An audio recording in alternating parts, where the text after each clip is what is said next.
কিভাবে করব এই কাজটি মাত্র 3-4 মিনিটের ভিতর করতে বলছে। আমি শেষ। এটা তো এক্সেল ফাইলেও নেই। কি অবস্থা ভাই, এত চিন্তিত কেন? মাথা চুলকাচ্ছেন কেন? আর বলুন না ভাই, বস একটি ফাইল দিছে, এটা হলো টেক্সট ফরম্যাটের। এই ফাইলটি আমাকে এখন এক্সেলে সম্পূর্ণ ইম্পোর্ট করতে বলতেছে এবং পুরো ক্লিন করতে বলতেছে, তাও মাত্র 3-4 মিনিটের ভিতরে। কিভাবে করব? আচ্ছা এই কথা, এটাই কি আপনার ফাইল? ঠিক আছে, চলুন এক্সেল ওপেন করুন, আমি আপনাকে 1-2 মিনিটের ভিতরেই করে দিচ্ছি। আচ্ছা, আপনি এক্সেল ওপেন করেছেন, এখান থেকে আপনি ডাটা মেনুতে চলে যান। তারপরে এখানে দেখুন উপরে লেখা আছে ফর্ম টেক্সট টু সিএসভি, এটা ক্লিক করেন।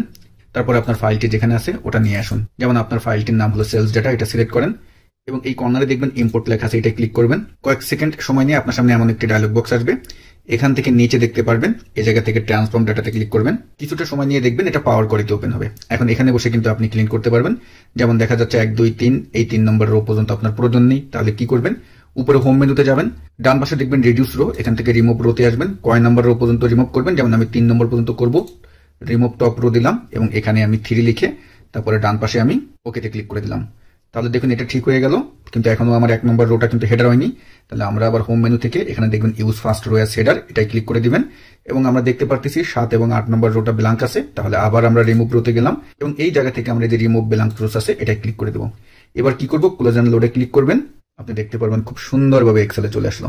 এটা কিন্তু করতে আপনার বেশি সময় লাগলো না, আপনি কিন্তু 1 থেকে 1.5 মিনিটের ভিতরে এই কাজটি করে ফেলতে পারবেন।